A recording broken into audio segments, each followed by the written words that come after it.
Hello teachers, today I'm going to discuss intermediate level C57 additional class activity and the project solution.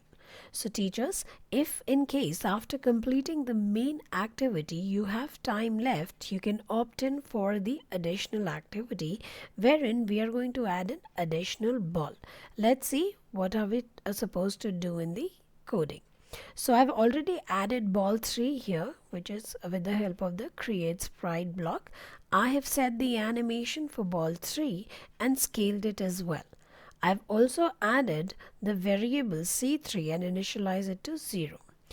Then in the draw function, we are going to assign C3 similarly, like the same way, the way I've assigned C1 and C2. Then we are going to add the if condition for C3, that if C3 is equal to 2, then the ball 3's x and y positions will be random positions and assign C3 to 0. I'm also going to go ahead and add, if the mouse is pressed over ball 3, then the score will be score plus 15. Also, the scores will be displayed in the debug console box or your console log for all the 3 balls. We are also going to add the destroy code block in the if condition where we are saying the world.seconds is greater than or equal to 20. That is all that you have to add the third ball in the game. So that's all for the additional activity.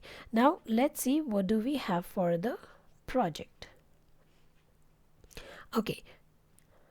Okay, so the name of the project is Whack-A-Mole.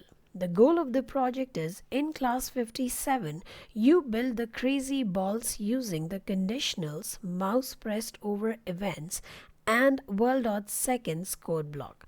In this project, you will have to practice what you have learned and complete the code for the Whack-A-Mole game.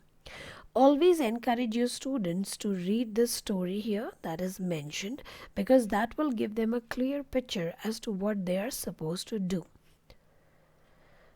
Then the student is supposed to click on the project template option and log in with their respective credentials. Once they are logged in, they are supposed to click on the remix button to go ahead and rename the project further.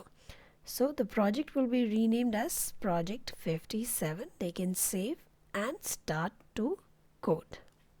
Now here it says that specific steps to complete in the project. So first let me show you how much is already done.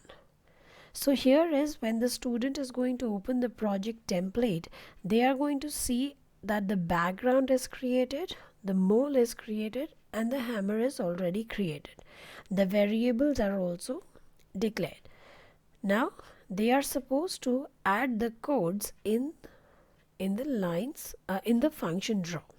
So here are the steps given, what all they have to add. They can read each and every point that is mentioned, and there is a picture description as well. At several places, it is also guiding the student to look through the hint so that they can, in case they are looking for any particular code block. So it's mentioned right here. Now in the project, they have to use the world.mouse x and world.mouse y as mentioned in the hint right here. These blocks help us to record the vertical and the horizontal movement of our mouse pointer. So let's see. It says position of the hammer sprite at the mouse pointer's location. So that's what we are supposed to complete. We are going to go ahead and name it right here. Name the sprite as hammer with the help of mouse world.mouse x and world.mouse y. Then we have to add the value, the variable and the value in the if condition. So it says if C1 is equal to 15. The rest is done. then we have to fulfill the if condition with the mouse pressed over mole. So this is what we have to add. Once this is done, students can click on the run option to check if the project is running successfully. Further, they can click on the share option.